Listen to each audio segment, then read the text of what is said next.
thus the stock price goes up, because if a company has more shares, so they're selling more of their company, and what do they do with that? They buy more Bitcoin. And what happens then if they have more Bitcoin? The price goes up. So then they can do the same thing again. When the value goes up, the stock price goes up, they sell more shares and they buy more Bitcoin. And this is going to be repeated infinite. They have almost 200,000 Bitcoin. And I ask you this, why don't we do this? Why don't other companies, they do this? They buy Bitcoin, the value of the company goes up, they sell stocks, they buy more Bitcoin. MicroStrategy is doing this, but many other people are doing this as well. And this is really something that is haunting me, you know? If you try to make money and you go to an office and work, you just wonder, what am I doing here? If they are literally printing money with this scheme, and this is like not a scam, this is like real. Now, they made already $13 billion of profit.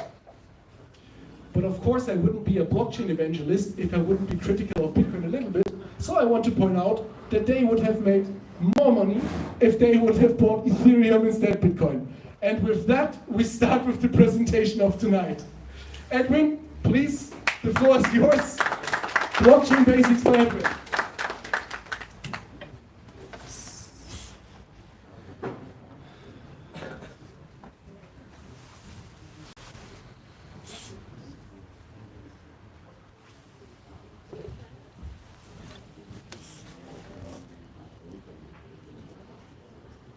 Hello, my name is Edwin here. Thank you for coming here. And tonight we're gonna do a little more, I say basic, like back to basic. A lot of these talks here at Crypto Hub are usually very techy, so tonight we want to get more basic knowledge here. So first of all, everything here I'm gonna present is of course not, I have to say, financial advice. So it's just my opinion, and you can take it for what it is. So, first of all here, this is some of the topics I'm going to cover here tonight, which is... Alright, can you carry on? Okay, blockchain for beginners, an introduction and into the true power of blockchain. And this is like crypto versus fiat currency, and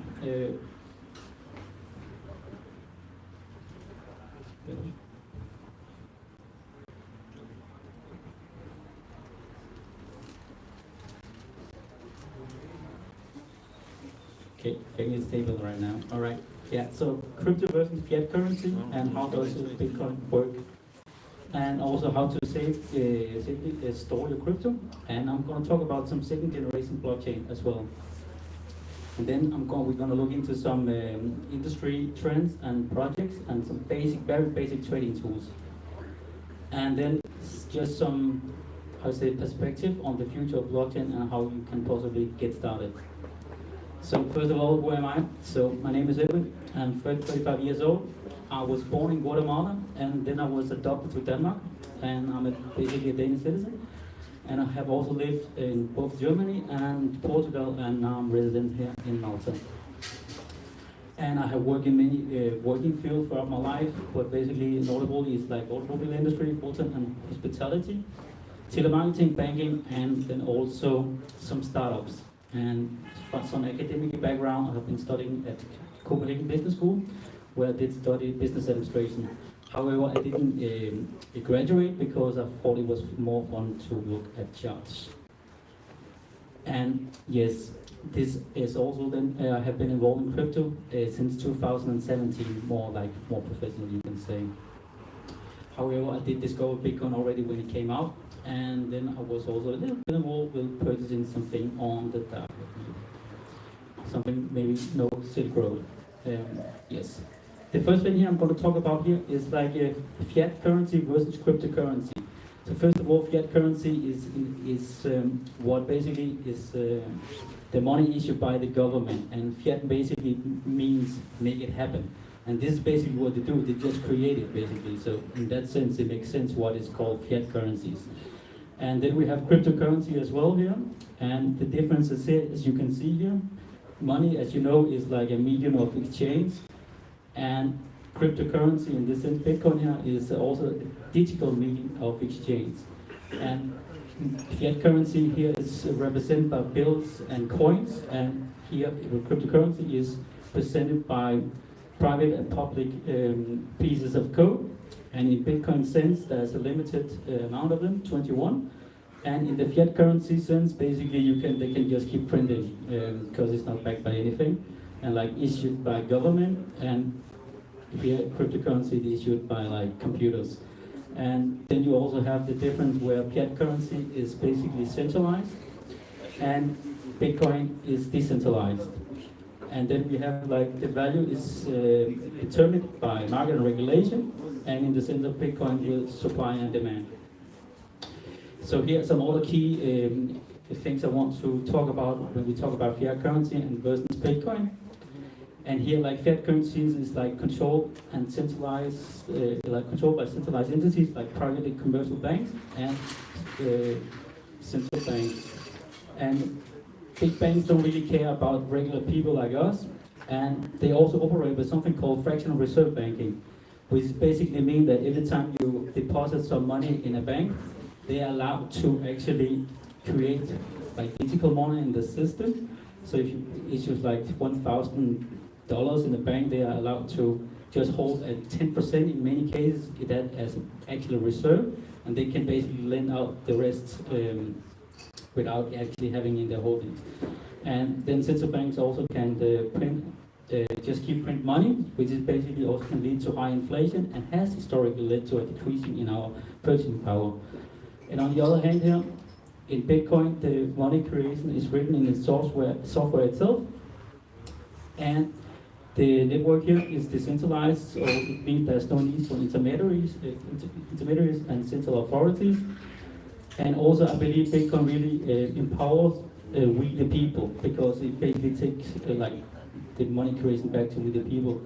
And also, it has a big potential to bank the unbanked. For places like in Africa, for instance, it's really hard to get a bank account where there's way more cell phones in that area. So it's way more easy to get adapted to this new technology. So basically, BTC here in this case, historically, long term, I believe can be a real hedge against this inflation here, plus the challenge the creation of money and the monopoly on it. This chart here, I think, illustrates very well how you're losing purchasing power. So this graph basically shows from when the Fed was created back in in the 30s, like in 1930. That itself is a very interesting concept to look into how that was even created and the powers that be. And then it shows how basically how it's been declined in value throughout the years.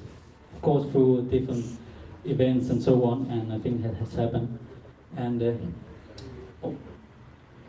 this, I think, is a very powerful quote here. It was made by Henry Ford. It actually says, "It's well enough that the people of the nation do not understand our banking and monetary system.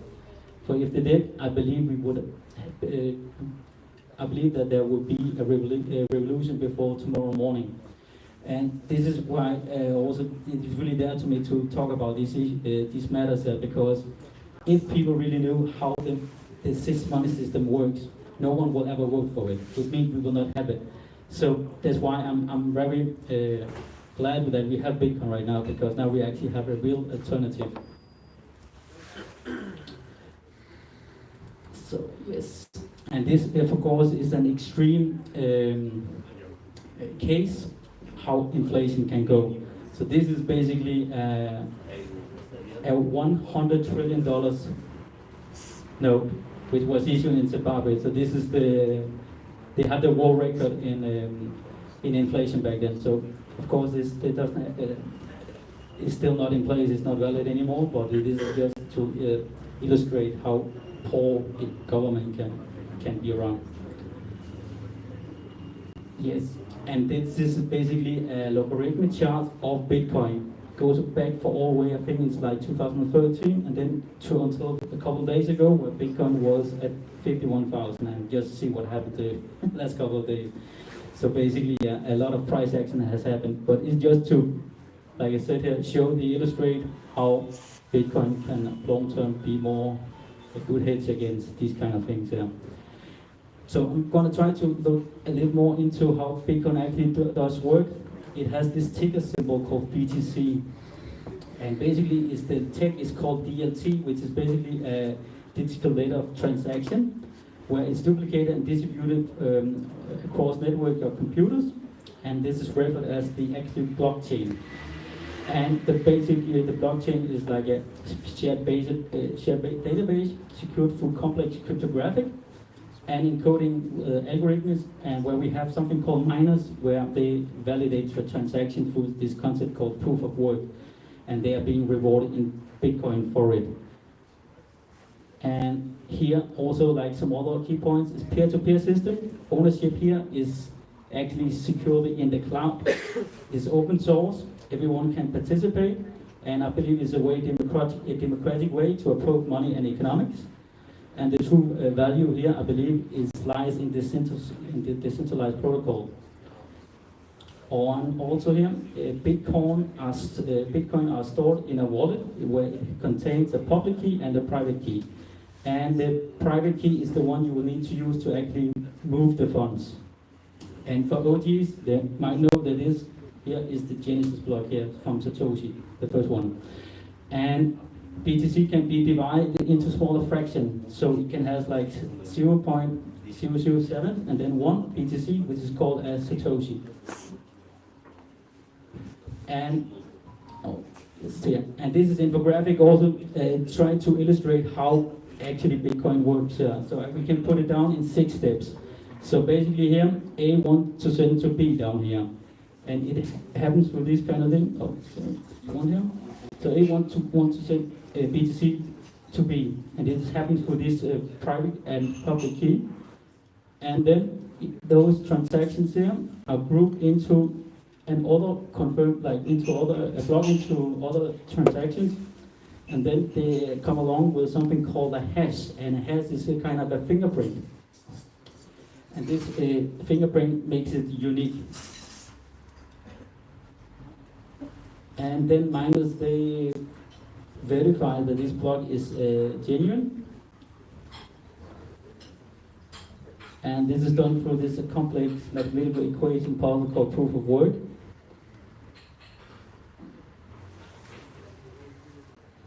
And then a reward is given to the first miner who solved this puzzle here, and this is what is called block reward. And this is where the new Bitcoin is minted. And yes, and then the verified transaction are then confirmed and added into the blockchain with this unique fingerprint. All right. So just to give you an illustration how this can look, this is from a mining farm here. So you can see it requires a lot of computer power to solve these puzzles here. When Bitcoin was started, basically you can do it from a laptop back then, but today it's simply impossible. And this is another picture to just give you a concept picture of how big industry this really is, this Bitcoin mining here. Here is just a short timeline. Don't want to get too much into it right now because it's just a short presentation, but basically it was started in 2008 with a white paper release. 2009 it got live. And then Pizza Day, I think, is a very interesting day because this was the first time Bitcoin was actually used in a real world case, where you saw that 2 pizzas was bought for 10,000 Bitcoin. So imagine how that is really expensive pizza, I must say. So crazy. And and then we also had a hack McGucks, really important event here. And the halving here was also quite key event here, and we have a halving coming up where it will also help the block size. And this also, of course, 2021, El Salvador was the first nation to declare Bitcoin as legal tender. And here, this is also an illustration of how you can store your crypto. And one thing is that is very important when we're talking about this is that if you don't have your private keys, then it's not your crypto. It's basically it. So if you're holding on in exchange, you do not basically own it. I mean, kind of you own it, but if something happens to the exchange, then you don't have access to it. You will need to have that private key, otherwise it doesn't matter. Personally, I did lost some funds on a crypto exchange who went bankrupt and so on. And because I didn't hold my private keys, those funds were basically just lost. I mean, so it's very important. So I always suggest that if you don't plan to trade the crypto, put it in storage. And you can have this. Personally, I use the Ledger, and the Trezor is also really nice. And then there's also paper wallets, was quite highly secure to have that. And then I also personally use this kind of thing, which is a YubiKey. So this is basically the 2FA. This one I use when I log into exchanges, because then, at least from Binance, they say, so as long as you don't have a breach on your security part, then they will cover the funds being lost from the account. But if you lost your funds due to your own, how you say, not secure setup, then they will not cover it if you got hacked or someone broke into the account. But this 2FA YubiKey, it helps because you need to have that physically together with the code. So I think it's also another layer of security that is very good to have. And by the way, you can do this also for other stuff than just crypto. So in general, I think this is a very good device to have security. And here also just some quick 9 tips or to be aware of when we talk about crypto. Basically here, like, don't put all your eggs in one wallet, and just something to think about. And this is also very important. Always keep your backup, like have a backup. And of course, be aware of phishing and scams. There's a lot of scams going on in general, not only in crypto, obviously, but yes. And of course, keep your holdings private. And another thing, when you use crypto and you want to send funds, always check the address you are sending to. When you send crypto and you click send and it's the wrong address, in most cases it's just bad luck. You lost your funds. These transactions are irreversible, so you need to really be aware of these kind of things here. So you can always just do a test to see if it's the receiving address is the correct one, or just in case. But yeah, better safe than sorry. Here I'm going to talk a little bit about second generation blockchain, and this is one, the main one here called Ethereum here. So basically this is just more than just a currency, or call it the next layer of the internet. So that's why it's also called Web 3. So you have Web 1, which basically is 95 internet, and then you have Web 2, beginning in 2005, when we started to also build apps with Facebook, of this kind of application that we are now used to. And crypto and all this kind of thing is the next layer, this is the next part of the internet phase. So, yeah, so Ethereum blockchain is a key app platform, open source for smart contracts. So what is the smart contract? I've tried to illustrate it right here.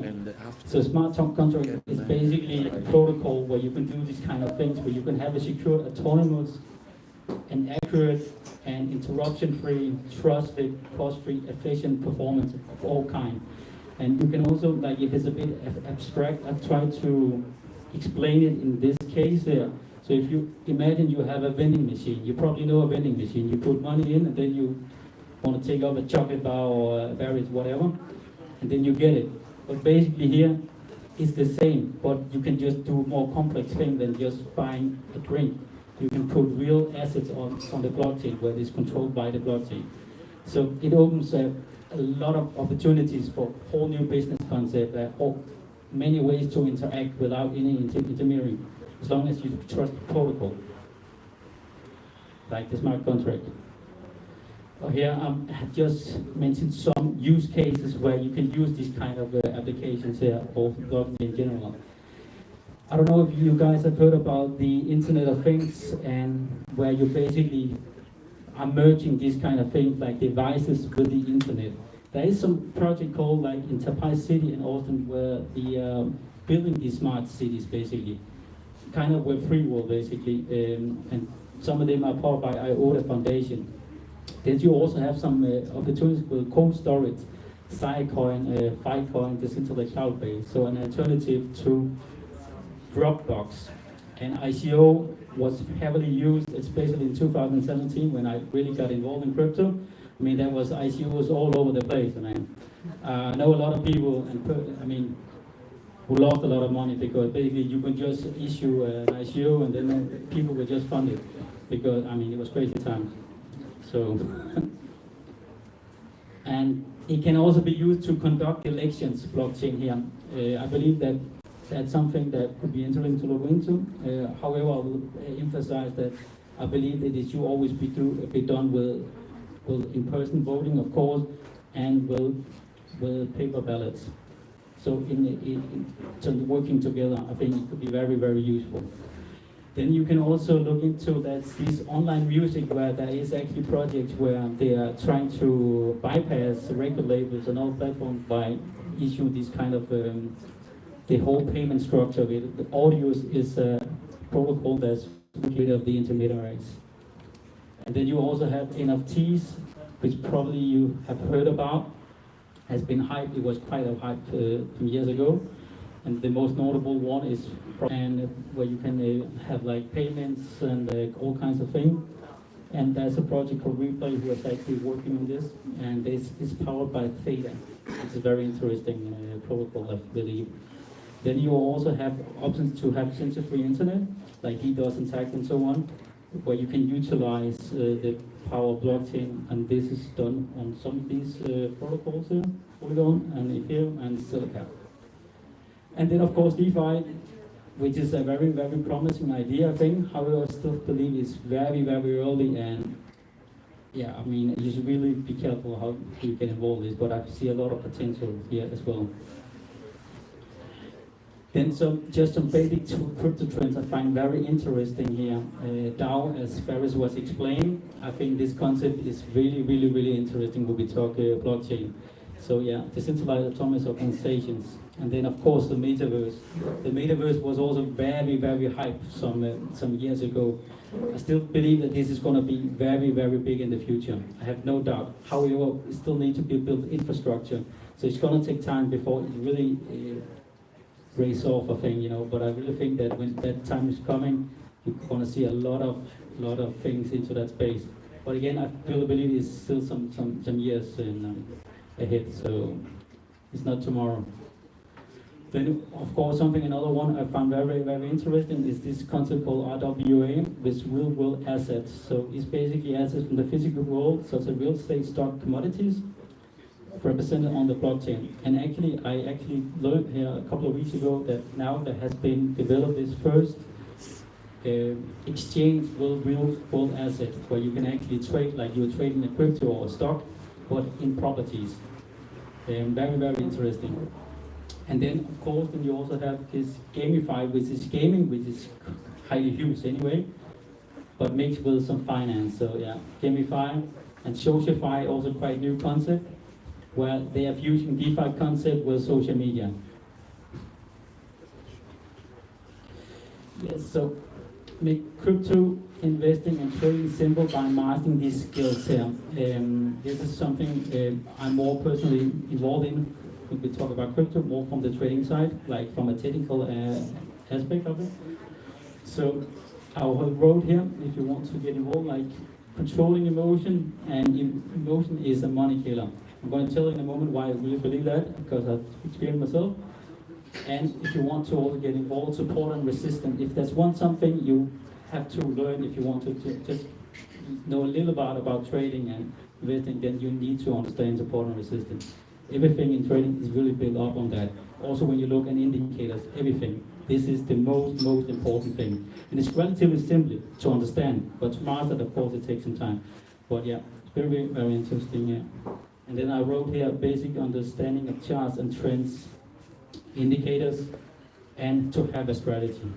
And one thing is very, very important, because I've been there where I didn't have any of these. And if you don't have any of these, then you're doomed to make a lot of mistakes and lose a lot of money, yeah, because then it's just by chance, you know. So having a plan and mastering your emotions and understand basic charts can make a big difference. I'm just going to show you 2 charts here now.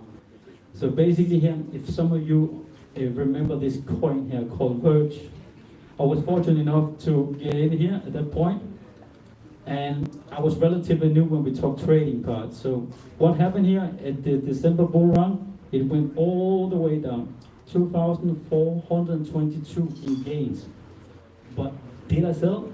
No, because I thought it was going on forever. I mean, it would never stop. I mean, everything was going up.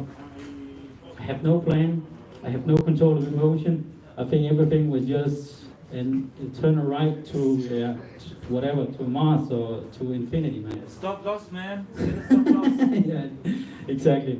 So no, so I didn't really utilize or capitalize of any of this because I was too dumb and I was too greedy. So and this is another thing here. This is even pains me even a little more because this one here is XRP.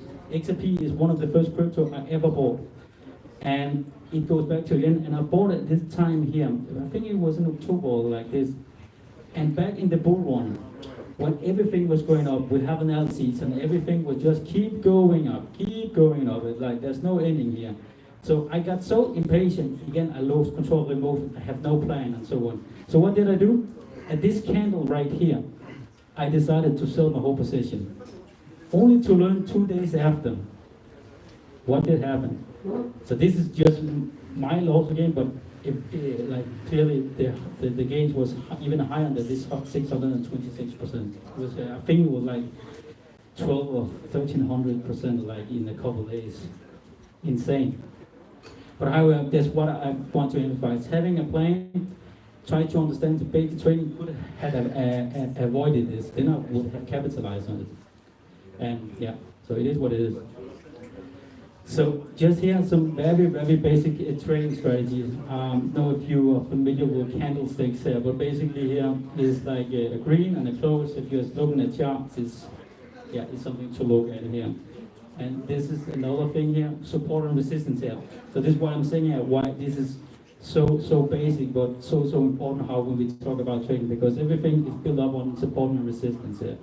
So on this chart here, you see on this line 1 here, you see the price action is here, and then it falls into something called support, which basically there is a price that's supporting this here, and then it can go fall all the way down here. But what is very interesting is many, like support can turn into resistance and the opposite. So you have the support of prior action, it falls down, and it forms a new support line here. And then it has a range bound, goes up, but find resistance on previous support.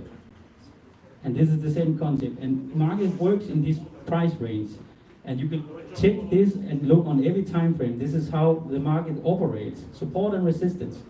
The same with the indicators. If you're an oscillator, especially that you can also look for these kind of patterns here.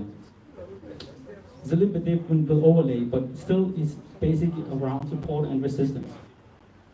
And here I just want to show you just a little bit how it also just takes into the Bitcoin charts itself. This is the previous high, and basically here you can see how it is how the market works. This is on the daily chart. So yeah. And then also very interesting here, market always moves in patterns, in seasons, where you can see here, the cheat sheet, what they call it. You have this kind of hope, optimism, belief, thrill, euphoria, and then you have the all the way down, and then it repeats itself basically.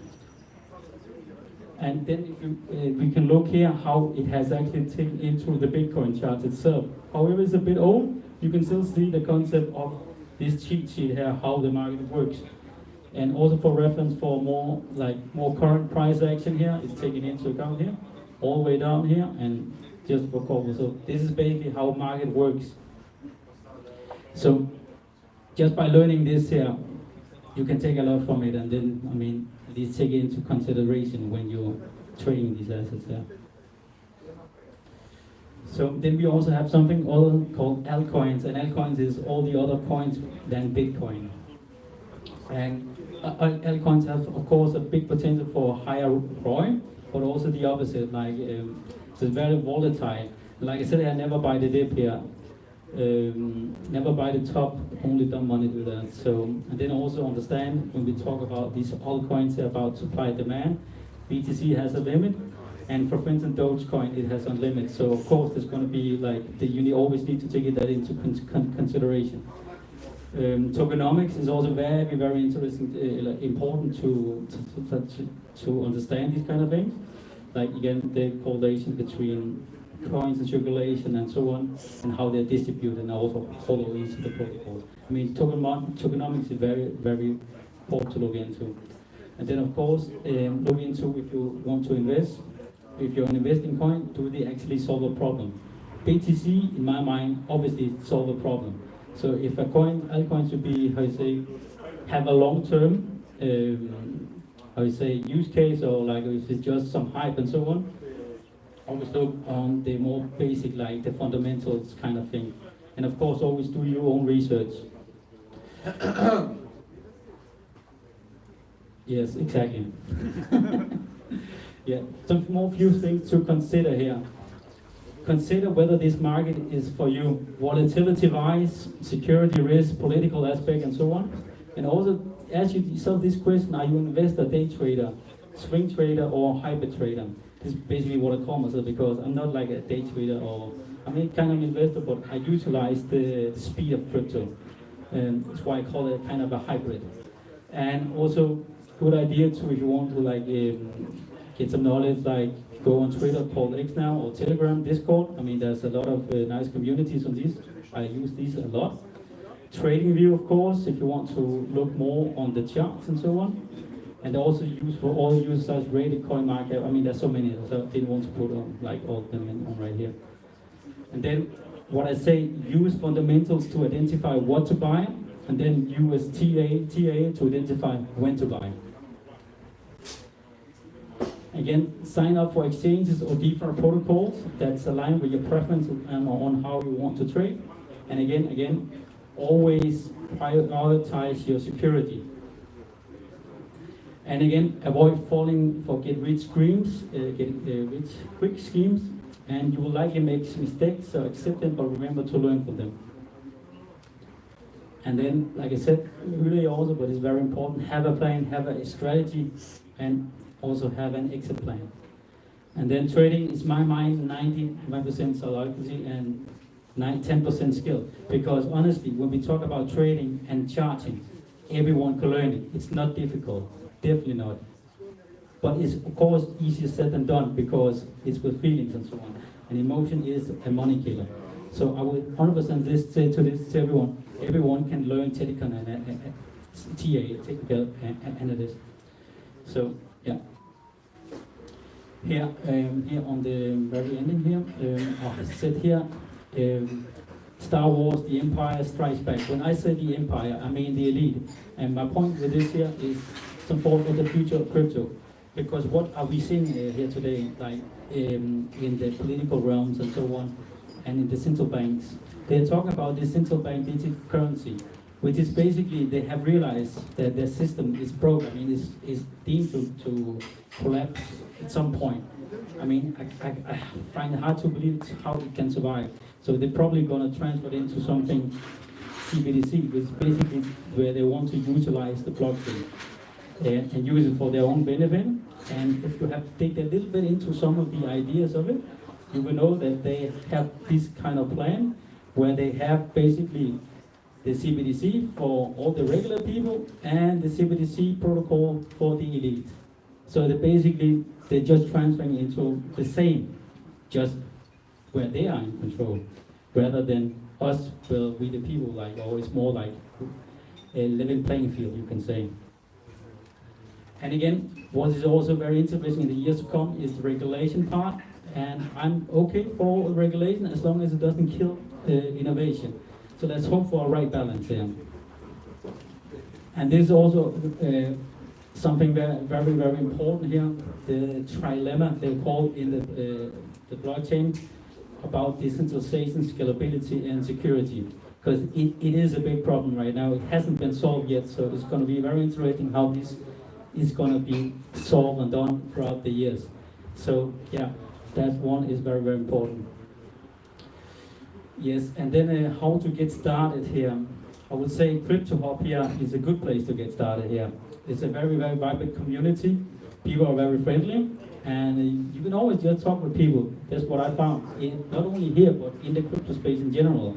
Both when I was in Copenhagen, I've been in Germany also to some conference, and even in Portugal, like and here, everywhere I've been talking with crypto people. And just not even like in crypto land, even when people is involved in crypto, they are this open-mindedness. So it's really a nice place to learn from, and in general, people coming here, they have really, how to say, good mindset, I think. So that's something I really appreciate. So yeah, and also as a part of this presentation, because we want to drive more adoption into the space by learn people how they can get involved. So I'm planning to hold an extended presentation coming up here in March, and where we will like learn some more basic, where some on-hands tool where people can get on-chain. Basically, they can get involved if they're interested in it.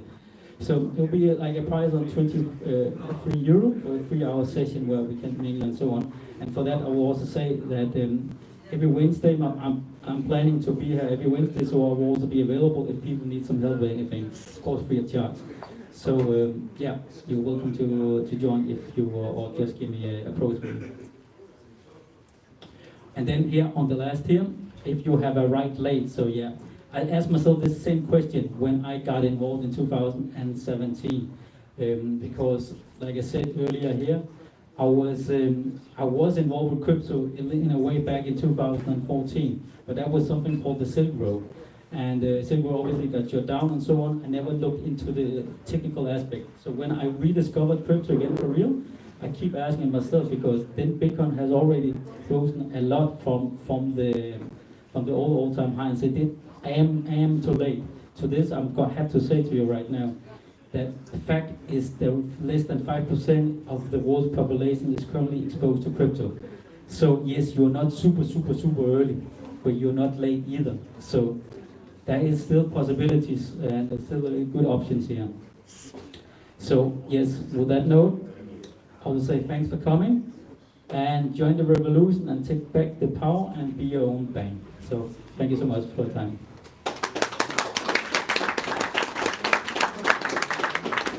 Is there any question? Are there any questions about the basics? I have some basic questions. How to get started, but maybe there's someone else. Hands up. Question. Otherwise, okay, question in the front. So you said that you take some information from Discord, etc. But we all know that there is so much information out there that some of them clearly is trying to persuade users from doing something that they want to make sense. So how would you check if some information is real and something is wrong?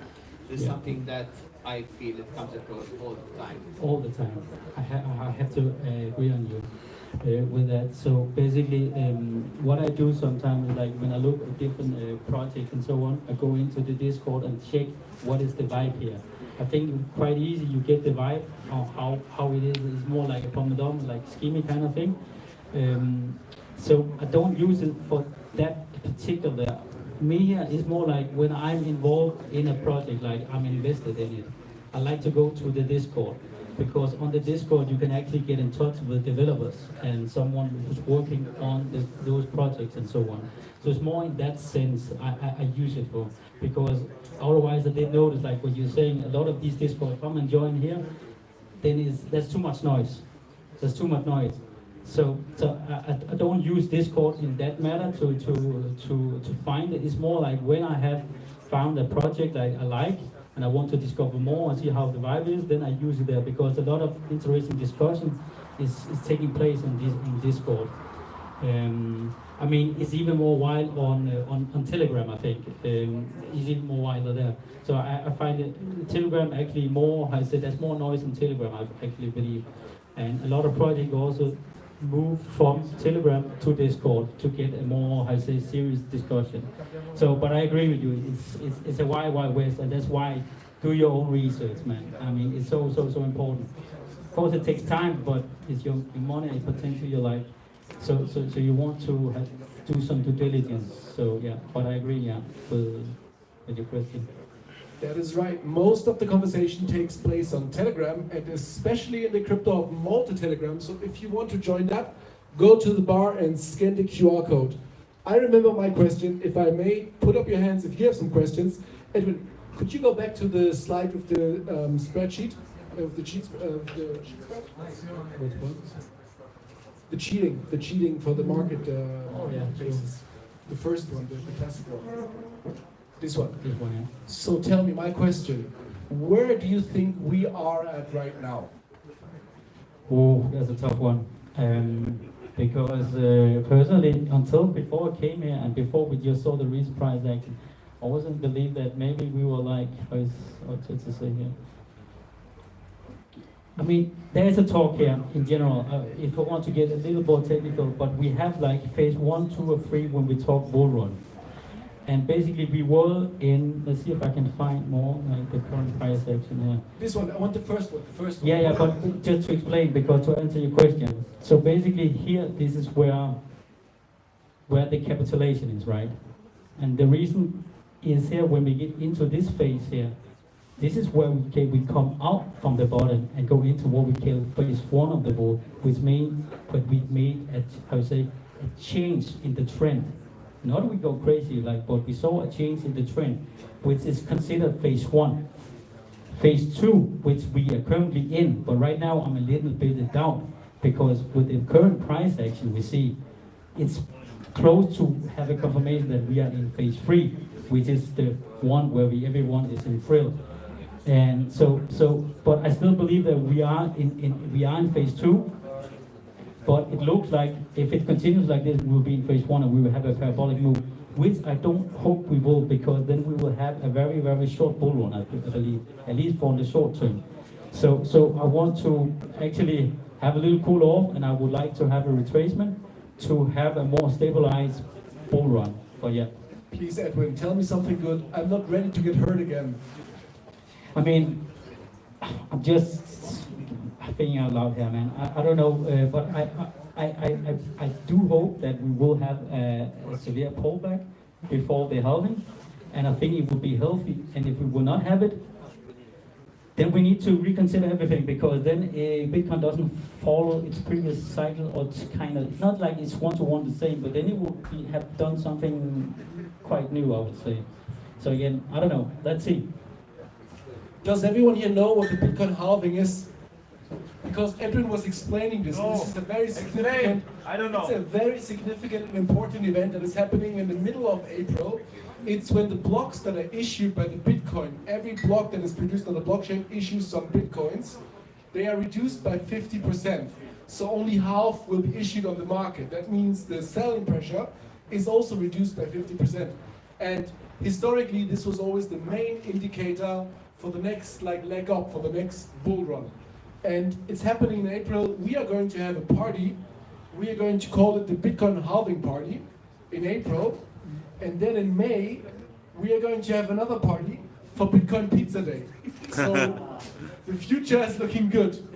Now, if you are not sure about the Bitcoin halving, I'm sure you have some questions. My question for Edwin would be, if I would be a beginner, how to get started? That would be my question, but I don't know about you.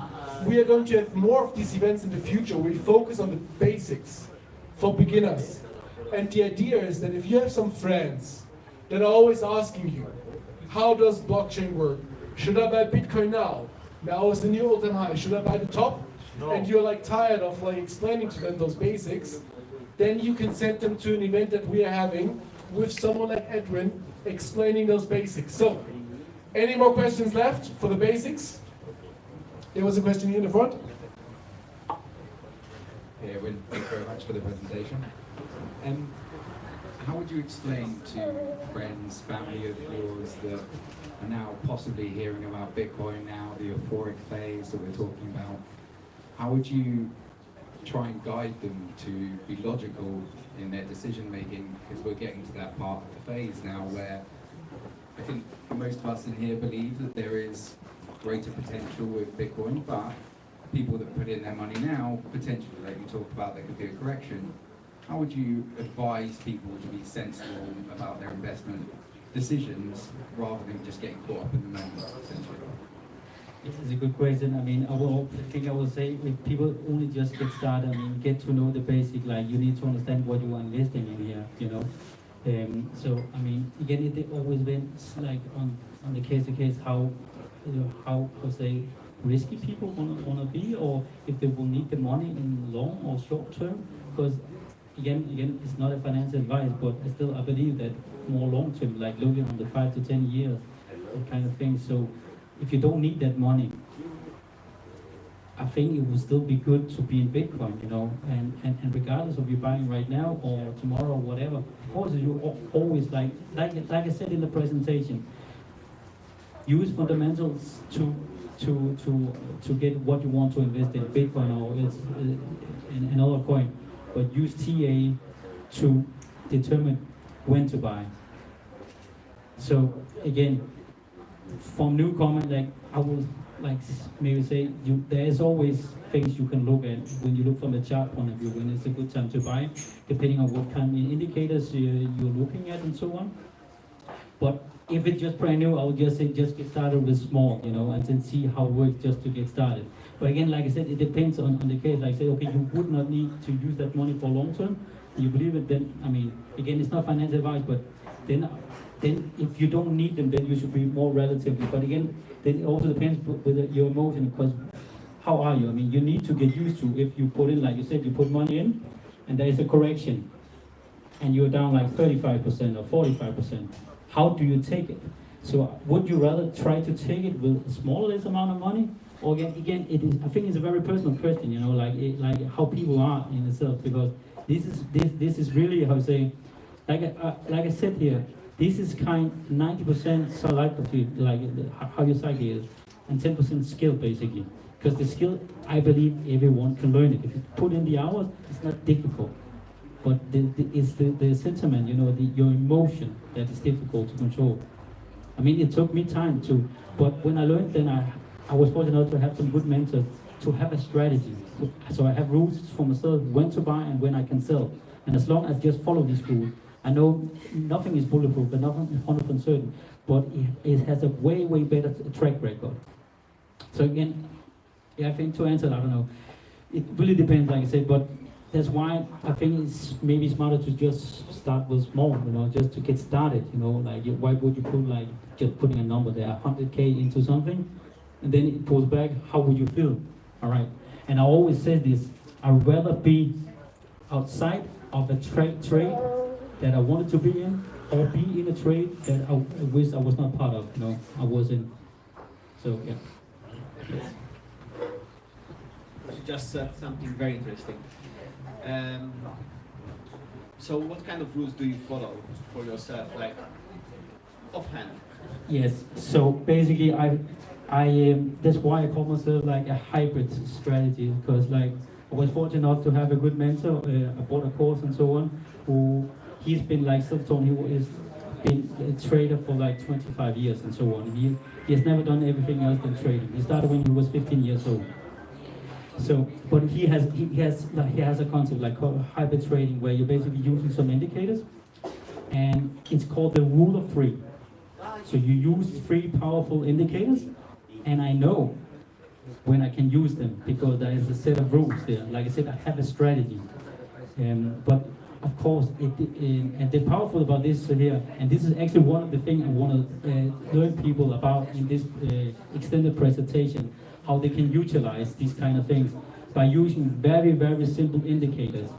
And the very interesting is like you can actually apply these to every kind of time frame. So it depends if you are an investor, it's powerful.